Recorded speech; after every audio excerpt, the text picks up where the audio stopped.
This is the Chiefs' official podcast network. Touchdown, Kansas City! What's up, boys? Let's go! What's up? Let's go! Linebackers on three. 1, 2,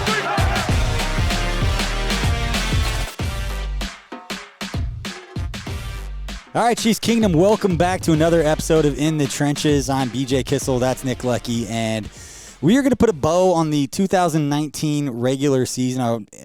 Obviously, we're going to talk about it throughout the offseason, but as far as like dedicating an entire show to the season, we are going to do that, and this one's going to be fun, and I enjoy this. If you've listened to this podcast, you know we love getting into the not obvious things, and so we're going to go through our top 10 underrated storylines of the 2019 regular season, and obviously into the playoffs. And so that means no Patrick Mahomes. If you want to hear about Patrick Mahomes or watch Patrick Mahomes, let's get on NFL Network. The entire day dedicated.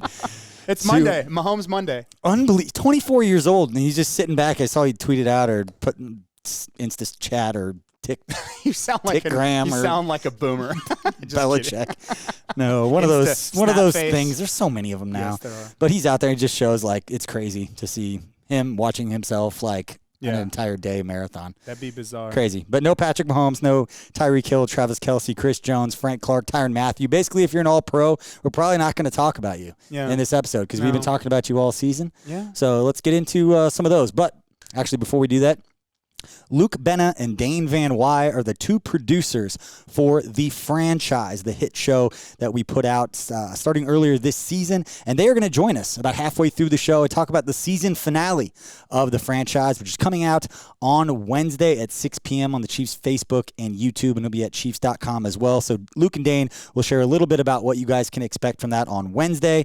And then before we get into it, we're going to share a couple of our stories from like Super Bowl parades now that I feel like I can contribute something to this conversation. And I really want to know what your Super Bowl parade was like, because we have not spoken about that before. And then the star of the Chiefs parade and Seth Tanner, who you might not know the name, but I know you've seen the video. Obviously want to hear from that guy as he became a legend in his own right. So yes, this episode is brought to you by the season finale of The Franchise. And this episode is like the B-sides, bootlegs. You know, this is like the deep tracks. Like, you might be a fan of Future, the rapper, but have you heard his earlier stuff? Or you might like Gucci Mane, but have you heard his other stuff type thing too? So that's what this is right now. I don't get those references. Yeah, it's okay. But I don't know why I did that, but I feel like saying that. Have you seen a movie Shanghai Nights? No, I have not. With Jackie Chan and Owen Wilson. I have not. There's a point in it where like Jackie Chan like runs up the side of the wall, and then he turns around to Owen Wilson. Let's go. He's like trying to get out of a building, and I say it all the time, but Owen Wilson says, "What in our history together makes you think I could do something like that?" So Sorry. You did that. You gave the reference, and I'm like, "What in our history together makes you think that I would understand that kind of reference?" I got you. This is like not reading Marvel comic books. It's more like reading Image or Valiant comic books. That's Good Housekeeping. Okay, there you go. Oh, gotcha. Daniel Sorensen. I don't even remember what it's actually called now. All right, yeah, let's get into it. First underrated storyline, Daniel Sorensen. I know we got a lot of love and there. It's a tweener. Yes, because there was like a 3-week span where Daniel Sorensen was the guy that everybody was talking about.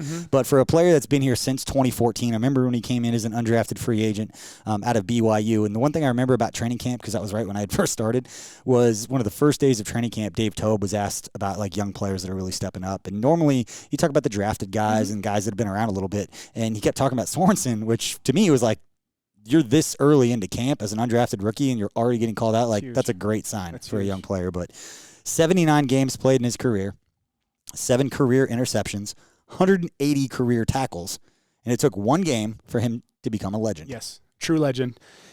Houston set it up well. I mean, it was such a gamble. It was such a gamble by Houston to do that midfield. But I think what we saw this year, especially, was that versus the Chiefs, is yards don't matter, and teams are playing the Chiefs where whether you start the Chiefs offense at the 2 or you start them at the 20, it really doesn't matter because they can cover so much ground. But still, that momentum shifter. That smart play, you know, this is what we talked about all season, is people that aren't your starters, sometimes starters, making plays. You need your whole roster to contribute to wins, and especially in the playoff time. I know it's such a huge momentum-shifting tackle on a special team play. He was the only person there. Yeah.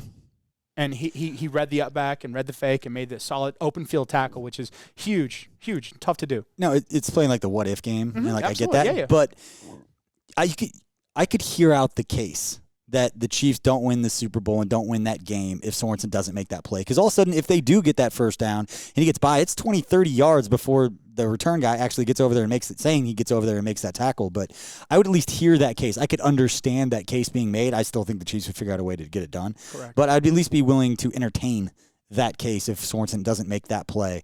But he's made key plays. The game down in Mexico City, he had the game-sealing interception in that one. And then also in the same Houston game, he had the forced fumble on the kickoff. Yes. Just right after that, something that we all remember at the time, but then looking back, 2 huge plays in one of the most exciting games for the Chiefs this postseason, and really one of the most exciting games in franchise history. Thinking about being down 24-0, coming back. It was an amazing game. Pulling that out. It sounded like a library at Arrowhead in that second quarter with 10 minutes left. It was 24-0. It was as quiet as it's going to be, and you just can't give it up. You can't give up the faith. You got to have hope, and when you have Mahomes and you have Matthew and Clark back there. I think we said after the Super Bowl win, knowing that they came back from double digits in every game and then won by double digits in every game, that really what Chiefs fans experienced was the most exciting, like back and forth, emotional swings for any team in NFL history in the postseason, because no team had ever done that before.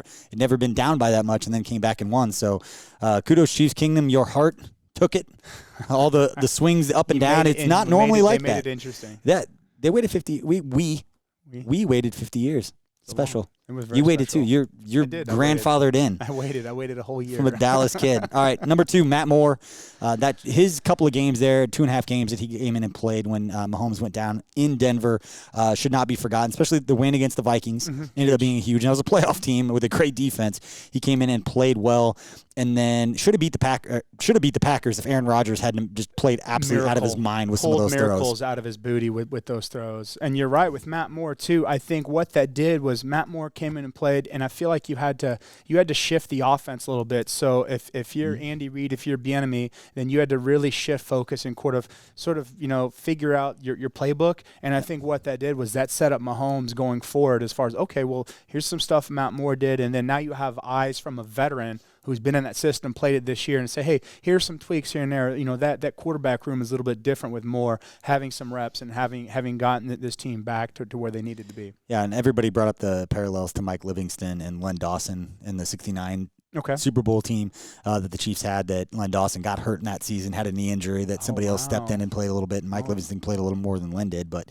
there were a lot of parallels made there as people are trying to find connections to that 69 team there. There's a lot of connections. 50th anniversary, but the coolest story for Matt Moore is he was coaching high school football back at Hart High School, his alma mater in California, and got that call to come back. He comes back, starts 2 games against 2 top 10 defenses, helps the Chiefs average 25 points per game in those games, which was a touchdown more than those defenses had allowed on average throughout the season. And then in those 2 games, completing 69% of his passes, 271 yards a game, 3 touchdowns, no interceptions. And it wasn't just that he got it done. He played well for any quarterback at any level. And I think what you do too, and with QB wins, and I think we've discussed this as well, it takes a team. Right. It takes a village. And if anything, too, that rejuvenated the defense. And I think the defense really never let up after that. I think that Denver win, where they just came alive. Yeah, 9 sacks. 9 sacks. I mean, that right there kind of set the tone to where what this defense was capable of, and just blew the roof off what we thought this defense could be, and is what we thought they would be, right? They are who we thought they were that game. All right, let's move on to number 3. It's going to be your favorite. Love for the offensive line. This team was undefeated with Eric Fisher in the lineup. And it's amazing, and that's not a disrespect to Cam. I thought he played well. No, not at all. He played really well. It's just with O-line, you don't know how good you have it until you don't have it. And, I mean, Fisher was solo dolo with Bosa all throughout the Super Bowl, and he did well. People are like, well, a lot of pressures, and it's like, well, Mahomes was drifting back 10 yards, 14 yards, behind the line of scrimmage, and just with Fisher back, he just solidified things. Yeah. To me, it's just, is the result successful? Like, that's the end of the day. Like, sometimes the Mahomes is going to have to pick him up, and Mahomes drifts. Like, he's not the easiest quarterback to block for. And I know that we've talked about this a lot, either while we're recording or afterwards, that he drifts, and Mahomes has even talked about it, that the arc of those pass rushers, when they don't have to bend the edge and they can literally just run at an angle, there's nothing a tackle can do in that position to push him up the field because you're pushing him right into the arc of where he's going. He didn't even have to turn. But Mitch Schwartz playing out of his mind needs to be mentioned, and it's a bum. It's a bummer that his snap streak was broken against the Titans, where he came out with a knee injury. He missed a few snaps at the end of that first half, and then got a brace on, got it taken care of. But not start streak, just snap streak. Right, the start streak is still there. It's unreal. But he's only missed. Snap streak is unreal. I don't know how many snaps he missed. It had to have been less than like 10. 12 snaps or something like that, but pretty amazing and a lot of luck. Yeah, he's talked about it before. It's a lot of luck of guys not falling into. Injuries are lucky, absolutely. But then also, too, his playoff run, too. I mean, look at the Super Bowl, right? And it just pressures from the right side, not happening. Not happening. It's just boring on that side. Okay, hey, you want to look at the right side? We're all good over here. Don't worry about us. You guys do your thing. Guys who are elite. We're good over here. Guys who are elite at that, it doesn't look like it's elite because it's just like, that's what it's supposed to look like. Yeah, you know what I mean? You neutral. Well, unless you're just pancaking guys, and you're not going to do that anymore. You're not at this level. You're not going to have that disparity where you're not going to have that Jonathan Ogden type or the Orlando Pace type who Larry are Allen. monsters. Larry Allen, who will roll you up because they can bench 700. Yeah, exactly. You grew up watching Larry Allen. I love Larry Allen. He was why I became an offensive lineman. I love Larry Allen. He's a beast. He is. And now just. It's a complete side note, but when you get on Twitter and you see like a flat back or you see like an offensive lineman just get like pummeled into the ground, you're like, oh my God, he got dominated. There's a 99% chance that his foot got stepped on and he got tripped. He tripped. It happens. Stop saying that he got dominated because he didn't. No. Duke Manyweather will come after you. Duke's killing it. We're going to catch up with him in the offseason. But the other stat, because we talked about it going into that game, that was the first time in Super Bowl history that a team with at least 55 sacks in the regular season, and that was the 49ers, went to a Super Bowl and did not win. Teams with at least 55 sacks going into the Super Bowl were undefeated. So you've got to give credit to the offensive line. And staying along the offensive line, a stat that you were all about, had us look up. Before the bye, now stay with me here. Before the bye, 17% of the Chiefs' offensive drives were for 10 or more plays. 17%? So before the bye, 17% were 10 or more. Okay. Before the bye. And the bye was what, week 10, late November? Yes. So before the bye. It was November 25th. Their 10 play drives were 17%. 17% of the time, the drives were 10 or more plays. After the bye, 26%. Or 10 or more. A quarter of the drives were 10 or more. Significantly more long drives after the bye. And your point was later in the season when they needed to grind out drives and the offensive line needed to exert your will or insert your will? I butcher this. Assert. Wow. 0 for 2. Shoot. I've been butchering that. Assert your will. Assert. Wow. Dominate when you want to turn it on. Whatever. Yeah. It's your stat. You late in the game when you need a drive, you take care of business. Here's the thing, and this talks about a tiger changing his stripes. This offense, I think that there was still carryover from last season and trying to make all these dynamic plays, trying to make all these ESPN-worthy plays for Mahomes, for this offense, getting Travis, getting Tyreek, getting Sammy, getting everybody involved. And what they learned was that, you know what, our defense has been playing rock solid all year. And the only times that they've collapsed, like people point to the Tennessee game, is because they were getting long drived and the Chiefs were going 3 and out, 4 and out, 5 and out. So you weren't really giving the defense enough time to rest. And what they figured out after the bye was, after watching film and probably watching film from the 40s, the Rose Bowl, checking out what the offense is doing back in the 40s. It's amazing. Is that, you know what, regardless if we score or not, we need to start putting together these sort of Alex Smith type drives where we're getting 9, 10 plus plays. And just if we don't even score, we give the defense a chance to rest. And they've been holding opponents to such low scoring that if you do that, you're going to win. And that's how they came together. And you can probably go back and see when we noted that spot and said that's when they started playing team football. And it wasn't just the 2 tackles. Got to give credit to Austin Ryder. And we've talked about it on the show before. He started every game this season at the center position. And going back to 2011, Rodney Hudson, They draft him. He leaves to go to Oakland to become the highest paid center in the NFL. Then they draft Mitch Morse. And then he leaves to become the highest paid center in the NFL at his time. Both those guys are beasts. And they're just like, you know what? We're going to give Austin Ryder his chance. He's going to step up. And he played well. He did. He really did. They did the job. Guys like Andrew Wiley made 11 starts this season. Laurent Duvernay-Tardif was banged up at different times. He came back. And then as we move on to number 4, before we do that, again, this episode is brought to you by the season finale of the franchise. Catch that Wednesday night on the Chiefs YouTube and Facebook pages. But, Nick, as we move on to the 4th underrated storyline, Stefan Wisniewski and Terrell Suggs, 2 veterans that had both won Super Bowls, stepped in late in the season. Wisniewski started the last 5 games at the left guard spot. Terrell Suggs came in and mixed in. We don't, at that position, starters, it doesn't matter. It's what package you're in. But he did lead the Chiefs with 4 quarterback pressures in the Super Bowl. He had played 18 postseason games coming into this. So he ended, 21 postseason games? Yeah. That's huge. That was huge for this team. It's so massive. And that's what happens with Wiley. You know, he got hurt, and then they inserted Wisniewski, and then they found a good chemistry right there, right? You had that veteran presence. You had a guy who knows what to do. He can set the depth of the pocket. He can help out guard and tackle. Center and tackle rather, and it was just a cool addition, and just to see him come in mid-season and start, and just awesome to see. And then with Suggs bringing that energy, you know, that Baltimore energy, you know, that culture of defense, he can insert himself. He knows how to be in there. I don't know what happened in Arizona, but it was like coming here. It was like, you should go to Baltimore. You should go here. It was like, no, you want to come. You want to come to Kansas City. I remember, and I don't know their roster. I know they got Hassan Reddick down there, and he plays a similar position. They're different body types, but he plays that like tweener outside linebacker, kind of that Von Miller, just joker role, move him around, different things. I just know that because I loved him coming out of the draft. He was a Temple guy, and remember talking to him at the Combine. Anyway, but I remember seeing that Terrell Suggs was playing like 78% of the snaps. Yeah. Like he's 39 years old.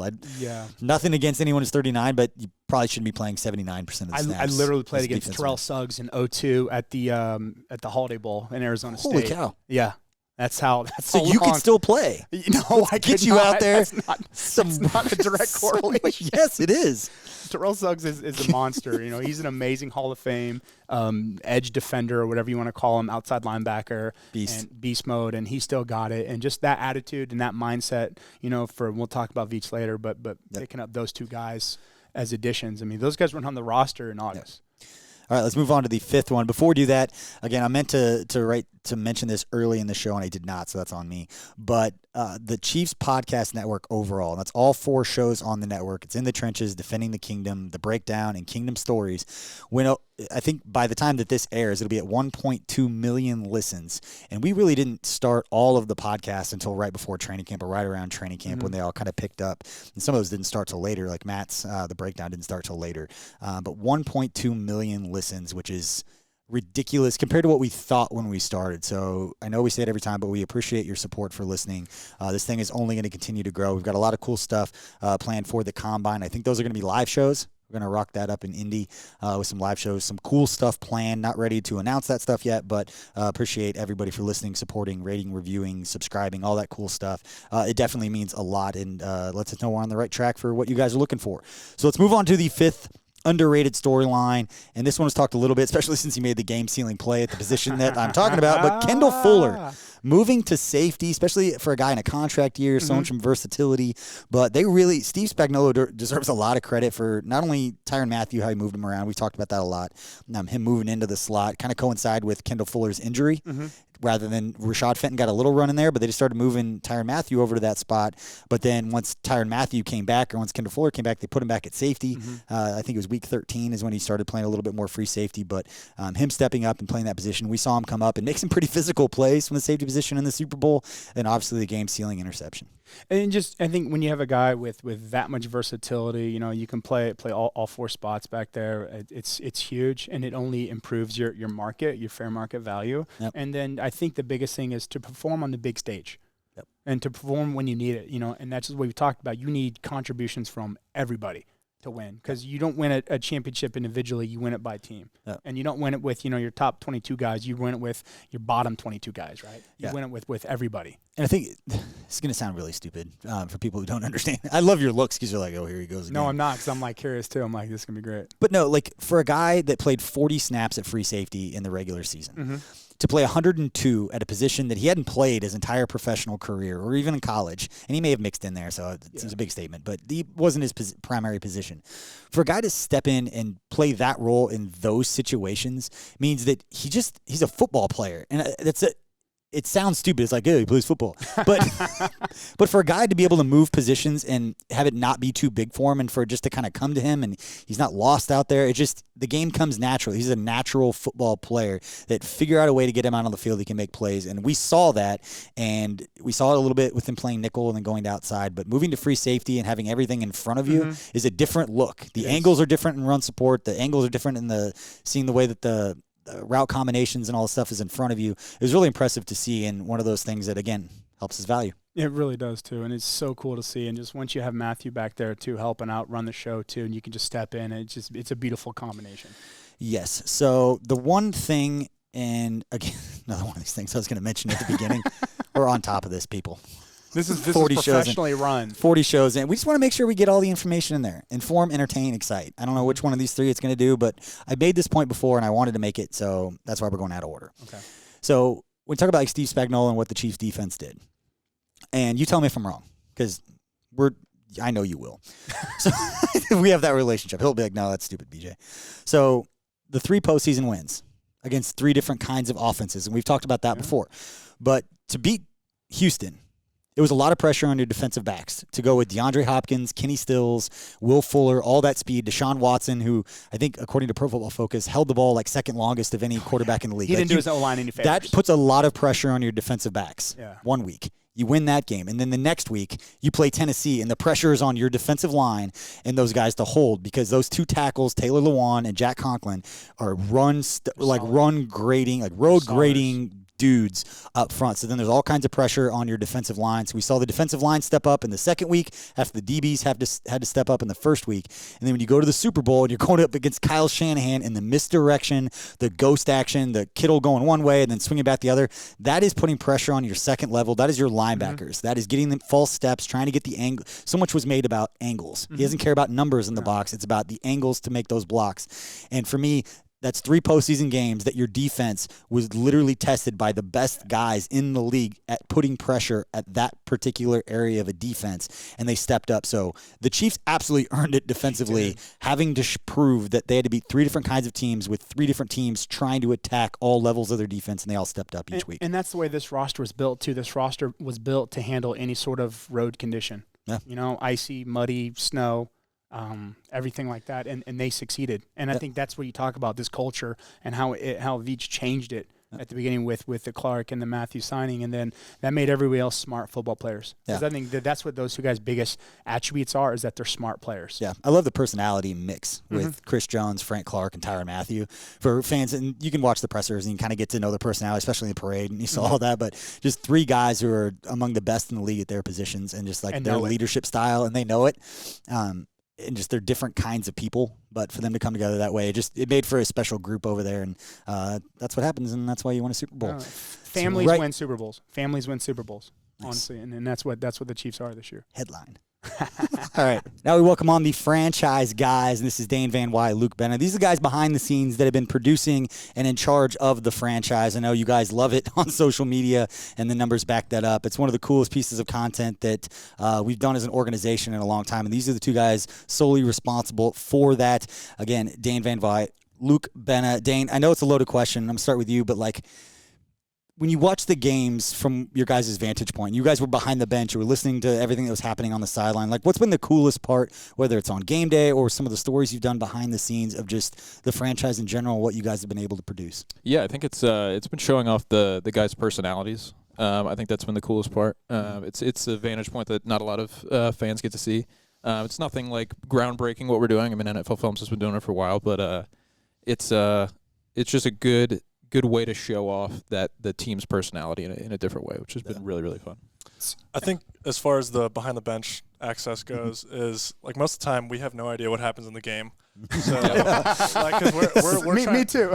Right, we're trying to get the reactions of the guys on the bench. So we kind of see the game in a weird perspective of like, oh, they cheered, something must have good happen, and then Dan will be like, oh, Damian scored, and then we have to go run, and so it's like a really interesting vantage point. So like when you're in the game and when you're filming everything like that, then so what do you key in on and things like that? What's like, do you go offense on the field and we're looking at defense or defense coming off the field to a big play? Like what do you key it on? What do you like? Okay, you go here, you go here. Yeah, I think we'll kind of just judge it as we're going and how the game's kind of progressing.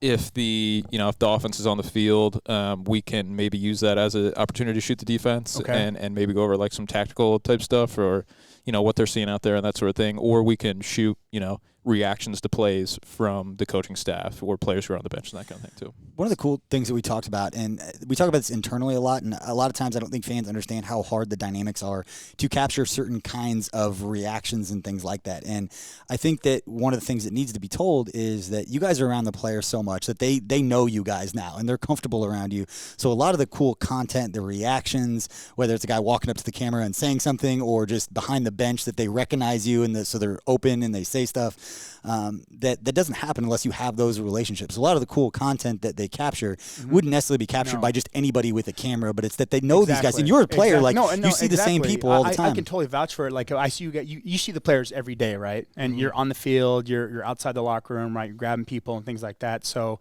they have to really, as a player, I can speak on it and say, I trust you guys, right? When I know you're going to take care of me, and if I say something too out of line, you're going to edit it or whatever, too. Right. But then, so how do you guys kind of feed off of that, like from a camera standpoint?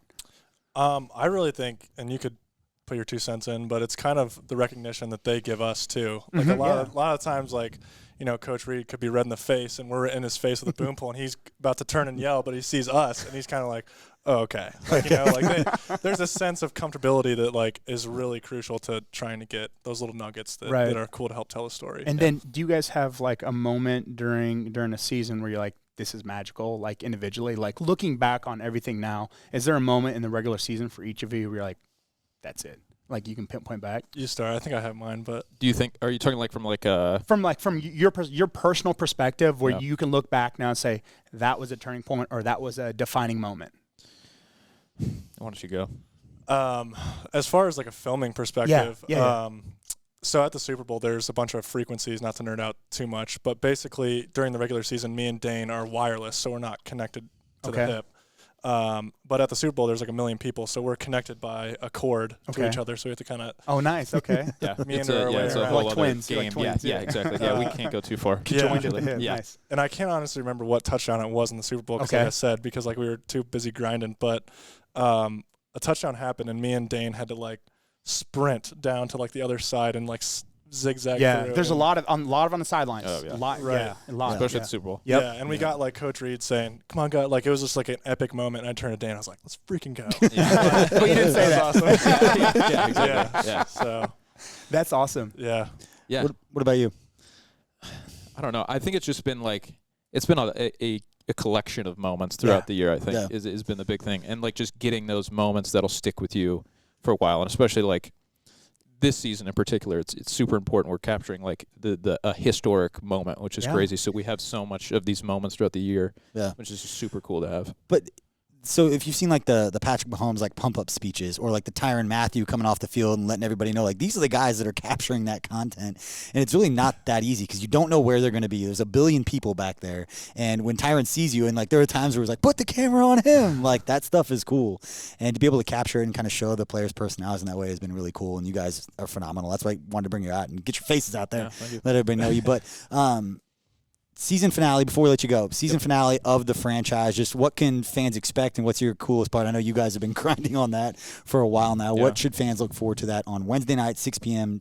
Again, Chiefs YouTube, Facebook, and Chiefs.com. Yeah. So we kind of try to make this episode kind of for the fans who weren't behind the scenes like we were all week, kind of give them that opportunity to see what it was like. You're in the hotel with the team and that sort of stuff, and seeing what that atmosphere was like. You see opening night for media night, how crazy that all was, and then we did a thing with Mitch Holthus where we went to Little Havana, which was very cool, and he loved that. And he went to like Domino Park, which is a place in Little Havana, so that was awesome. And then the game, obviously, and then I think the biggest thing that fans haven't seen, and because there's not a lot of stuff that we've put out is the parade. And we had a couple guys mic'd up, and we had a ton of awesome stuff. So that'll be probably the coolest part, the most like exclusive part that that fans haven't seen yet. I think the other thing that you guys won't see in the episode is down in Miami, we had a headquarters room of our media guys, and it was just a straight grind for about a week and a half. I couldn't imagine. Yeah, I couldn't imagine. Because you guys are producing so much content, and then you got to edit so much content, and then you got to package it. And you got to have like a plan going into like media night, and then once we have the footage, there's 6 cameras that have 1 million clips that have to get logged and organized. Yeah. And then it's that for every single thing. So it's not just us, it's kind of everybody that kind of has their it's a whole team of people behind the scenes, and Mitch and I, Nick and the guys are on camera, but there's always like 10, 12 guys behind the scenes that are cranking it all, making it all happen. So again, franchise sponsoring this episode, the season finale, Wednesday night, 6 p.m., Chiefs YouTube, Facebook. Dane, Luke, appreciate your time. Now we're going to bring on another producer, and Seth Tanner, who was the star of the Chiefs parade with a moment that we've all seen, has over 1 million views. And again, we're talking about this video right here.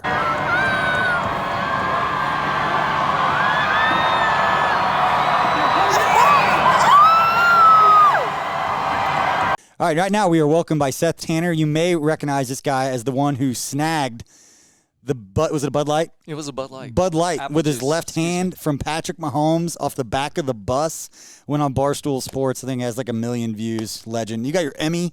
Yeah, I figured. Just no big deal.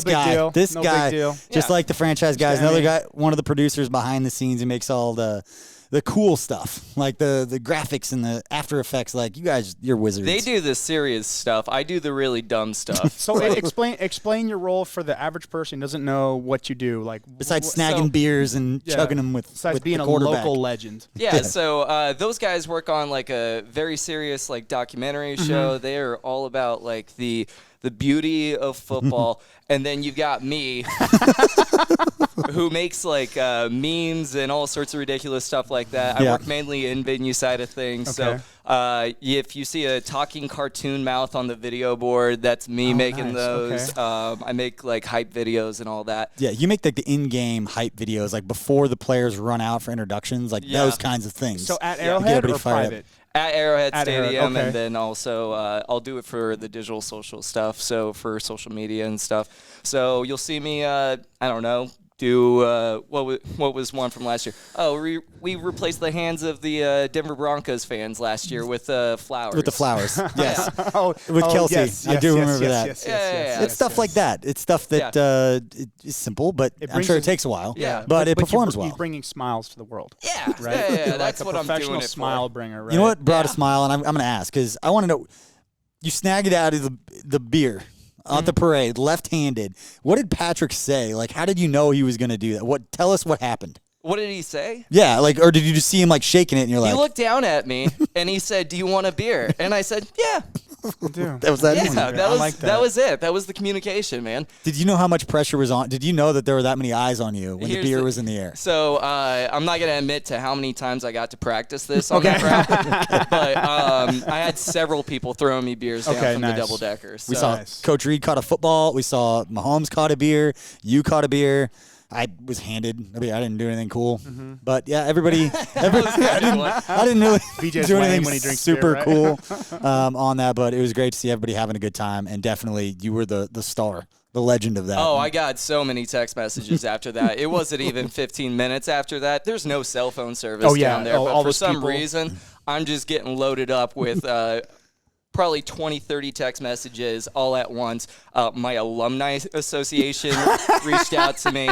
Ole Miss is reaching out. That's amazing. Oh my gosh. Look at that's amazing. Well, you know, it's funny. I think Seth Tanner Day at Oxford. Once they found out who Ball you were, State. Let me be clear. Yeah. Ball State. It was much more about the party scene. He got so you got the presidential bump up list on Sprint or Verizon or whoever you have. You know, you go from unknown people to like top 3. So you're the one who gets access in those crowded situations, and that's what happened. They bumped you up after that. That's where you got all the text. Oh, most definitely. Yeah, they really did. People who haven't reached out to me in many, many years, suddenly you get a little bit of fame going on. So that's like, you know who hasn't reached out yet is Bud Light, though. Yeah, that's true. Budweiser.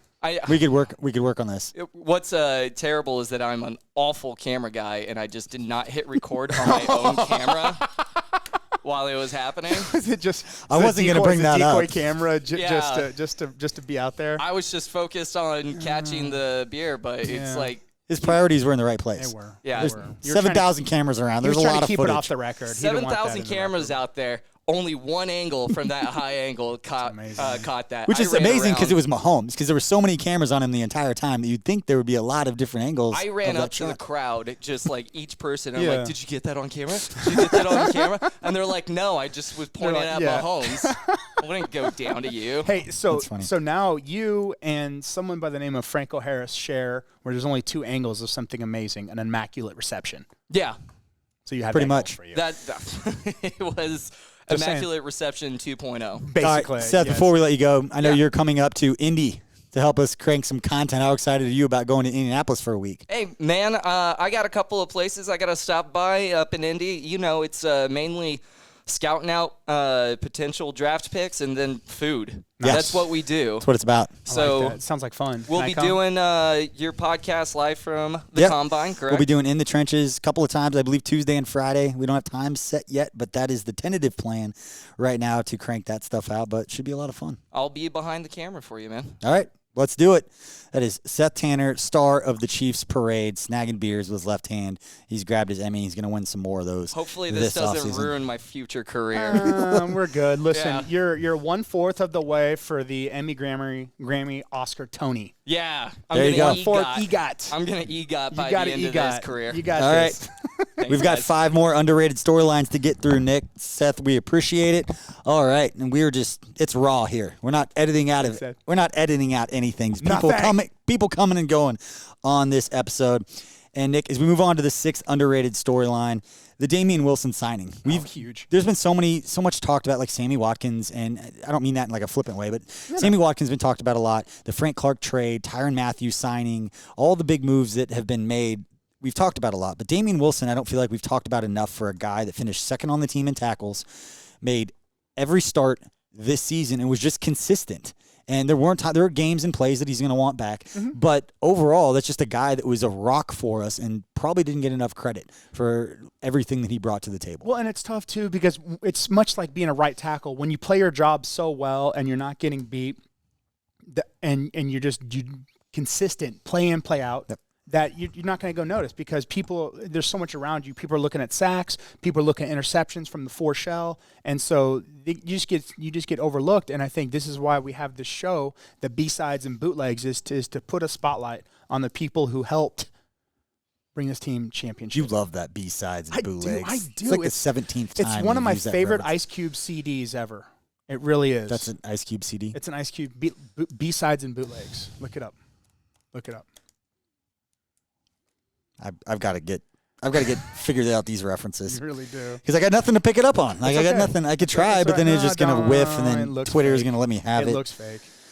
Social media let me have But it. that's All right. and, The only other and thing- then talk about his role with Hitchens. Yeah, well, the fact that they knew each other coming here, they played together in Dallas, and that Hitchens started every game next to him. And Hitchens got the green dot. He's the one making the calls and getting everybody lined up when he's on the field. And that's another underrated storyline. Hitch has been talked about quite a bit. But for a guy that is tasked with making sure that everybody's in the right gap and that everybody's lined up. And there were a handful of times when I was rewatching the game that you would see him moving the guys over, whether it was pre-snap motion and he would move guys or he would just get everybody set. And especially in the Tennessee game, I saw it a handful of times where he'd move everybody around and they'd step up and then the defensive lineman would make the tackle and then the defensive lineman's getting all the credit. And I'm sitting here in the dark like at 1 o'clock in the morning going, it's Hitch! Like, give credit to Hitch. He's the one who moved everybody around. But and if he didn't get that green dot and reference, Wilson, if he didn't get the green dot reference, means he's got the microphone. He's got the earpiece. Yeah, he's talking to Spags. He's talking to Spags. Or Spags is talking to him out on the field. Yeah.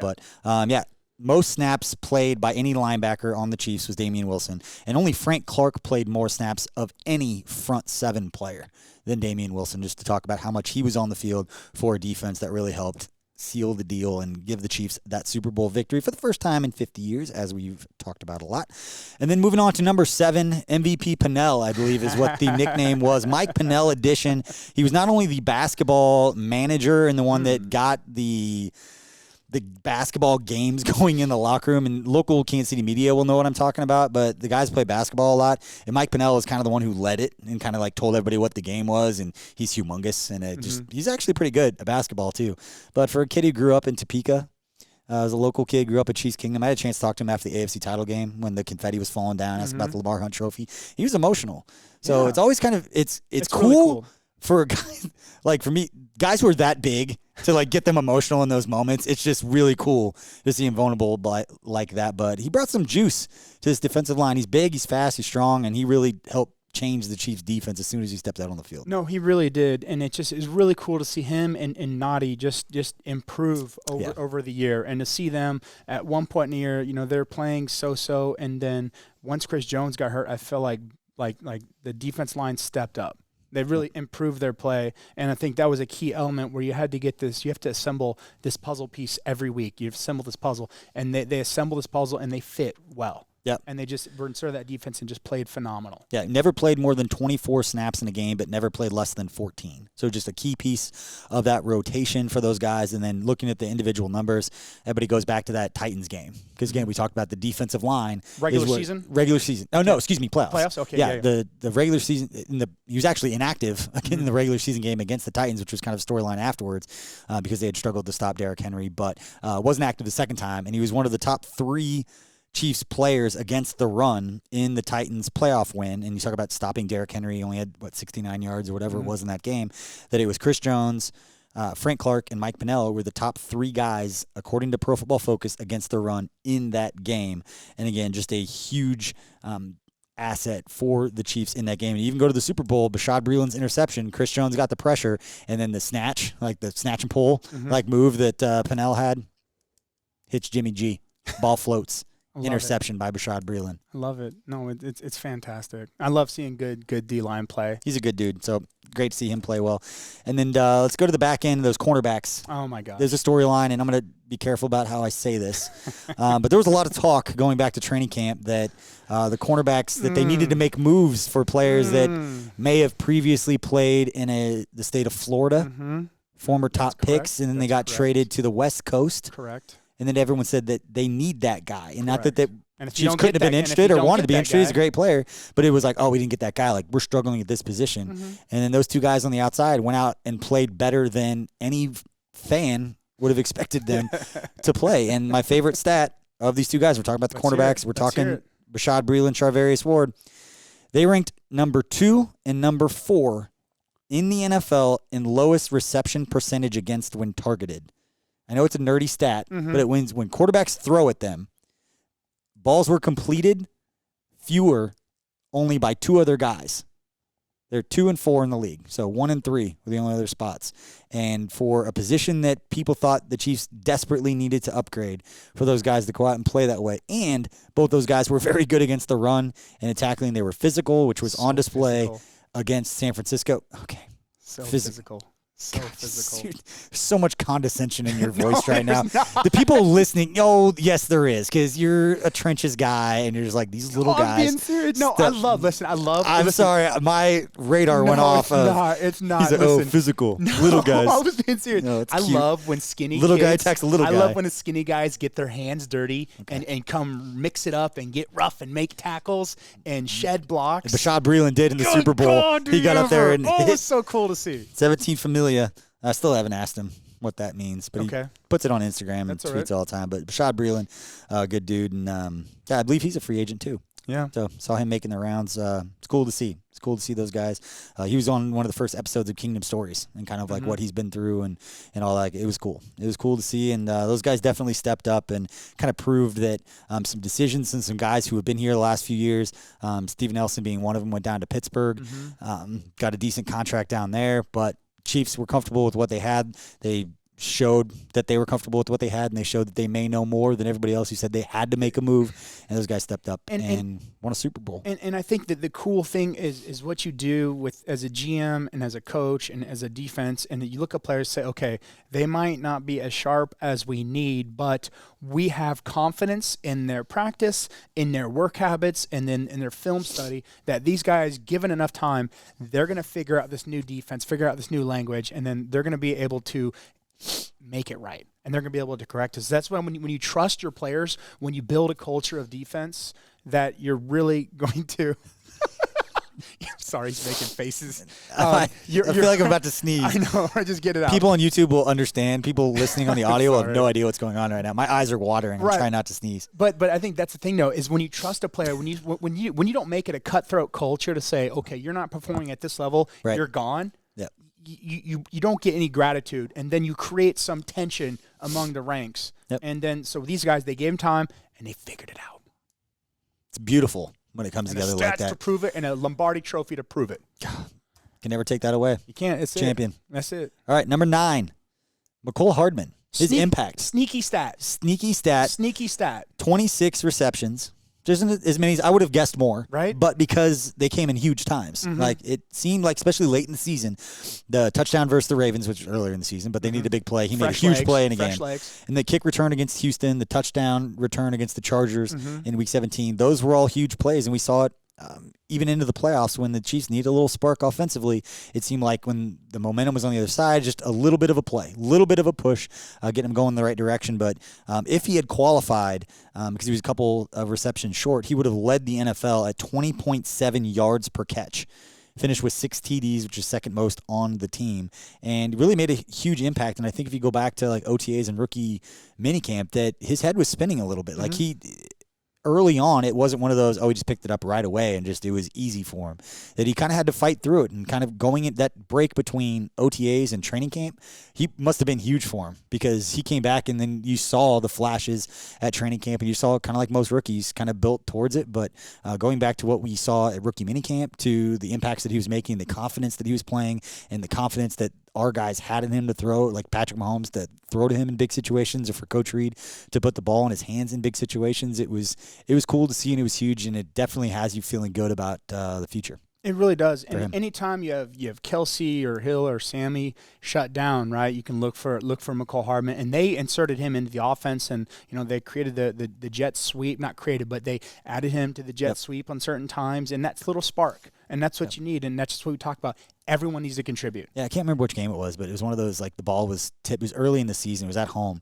The ball was, like, tipped, and he reversed field and ended up picking, like, 7 yards, but it was, like, the most impressive 7-yard reception ever. A lot of work for 7 yards. That one, and then I always remember the Titans touchdown, like the jump pass from Mahomes, because that was Mahomes' first game back after dislocating his knee. Kind of threw off his body, jump pass. Hardman caught it, and it was one of those, like, you saw the safety, like, his eyes were just like, oh, no, I have the wrong angle, and he is gone. So that is number 9, Mecole Hardman's impact. And then number 10, this is one, we talked about him before on this show, but Rick Burkholder, the Chiefs' vice president of performance and sports medicine and performance. I always butcher that. The head athletic trainer and his staff, and the work that they did with some key injuries, and not just Patrick Mahomes, because everybody knows about that with a dislocated kneecap, but Chris Jones, who's injured going to the playoffs. Frank Clark was banged up. Tyreek Hill had that serious injury with his shoulder, and he went to the trauma center down in Jacksonville in week 1 and missed a lot of time. Shouldn't be forgotten. Eric Fisher had surgery in the middle of the season. And then the approach that they had with Sammy Watkins going back that we talked about on the preseason broadcast, I remember Trent Green and I were talking with Rick Burkholder and some of his staff about how Sammy had so many problems with his feet, and that everybody would treat his feet. And they said, you know what, we're going to try something different, and we're going to try his hips, his glutes, his hammies, everything else to try to take pressure off his feet. And I'm not going to pretend to be a doctor and know how that works, but it worked. And Sammy said that he felt different and he felt good. So obviously when you see him beat Richard Sherman, one of the greatest cornerbacks in NFL history, off the line, you've got to think about all the people that went into this and all the work that went into it, not just from Sammy or Mahomes or Coach Reed for making that play call, but for the guys and girls, and Julie, one of the athletic trainers who worked with him going back to preseason. Like, the work they did put him in a position that he was able to be out on the field and make that play, which is one of the biggest plays in the game. Helped Chiefs win a Super Bowl. It was huge. It just contributed so well. And you have these guys who if you're injured, the worst is when you first get injured, you're good because you just sleep in the training room and they put compression, they put ice on you. But the worst is when you're practicing and you got to come in early for treatment, and you got to stay afterwards, film to get more treatment. And that's when you really see the dedication, and it's really see your training staff is the glue that holds everyone together. And they're not just taping ankles. I mean, they're getting guys on treatment programs, and sometimes a 3 to 6 weeks injury means you're looking at 2 to 3 weeks, right? You're trying to maximize your time because you only have 17 weeks plus playoffs. Yep. And so for them to get guys back on the field in an appropriate manner, because you could rush it and then be build up, tear down each week, and you're just getting worse. Right. But I mean, one of the true biggest blessings is Mahomes' knee injury. Yeah. Because if he didn't have that, he's playing on a bum ankle all season. That's never getting better. So, and then to have the roster to back up Mahomes to win, and then to get Mahomes back right, huge credit to them. But Rick's staff, four full-timers in Julie,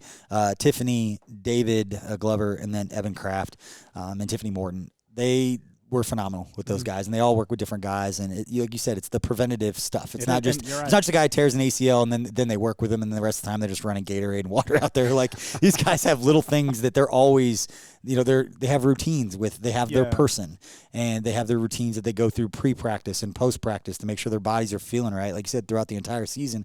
And I've said this several times, both to you on this show and just other stuff that I've done, that being in my position, the thing that I've learned the most about it is what guys have to go through physically to get their bodies ready. For practice, for everything. Wednesday, Thursday, Friday practice. Yeah, and the joke is, like at training camp that first day, like the vets tell the rookies, this is the best you're going to feel all year. I hate that. You're never going to feel this good again.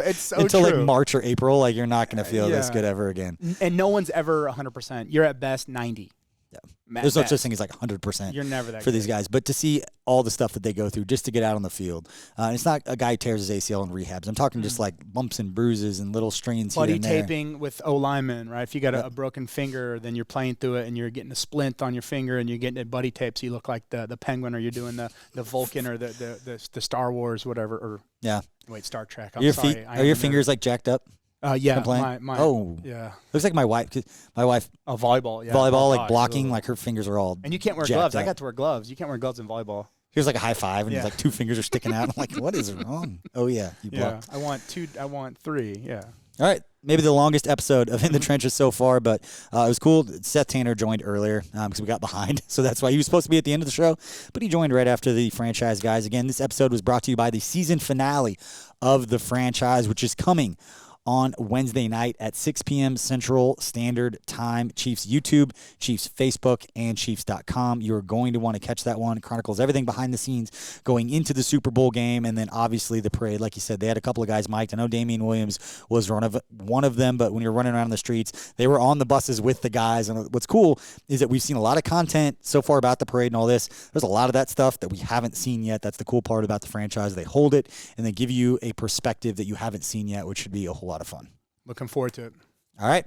That is all we've got. We will be back maybe later in the week. There may be another bonus episode. I haven't got confirmation yet, but if there is, I definitely know you're going to want to check that one out later this week. And if not, we will be back in Indy from the Combine. A couple-week hiatus. I'm going to cheat on you again. That's I apologize. Okay. But we will be back. I believe they will be live shows. We'll have more information on that as we get closer to Indy and all the information that we've got and all the content we've got coming out as we start this NFL calendar year back up again. Get some draft prospects, scout them, get them in here, get them helping. We'll always anything like this past draft. We'll always have this. We'll always have the Super Bowl, but guess what? It's time to move on in March. You know what the coolest part about winning a Super Bowl is? You have it forever. You have it forever, but then you get that target on your back. Mm-hmm. There's one thing I've learned about like Tyrann Mathieu and Frank Clark and all that. Like they'll welcome that target on their back. Patrick Mahomes. That's probably what they're going to need. That all those guys we didn't talk about on this episode, and everybody else. You can be like Tom Brady. You can actually have people who are doubting you again to come back. Yeah, but it gets kind of old when they like everybody doubting us. Like you've won 6 Super Bowls. You're one of the greatest quarterbacks in NFL history. Yeah, nobody doubts you. Yeah. All right, that's it. Appreciate you for listening. Rate, review, subscribe. Let us know what you think. Appreciate you. This is the Chiefs Official Podcast Network.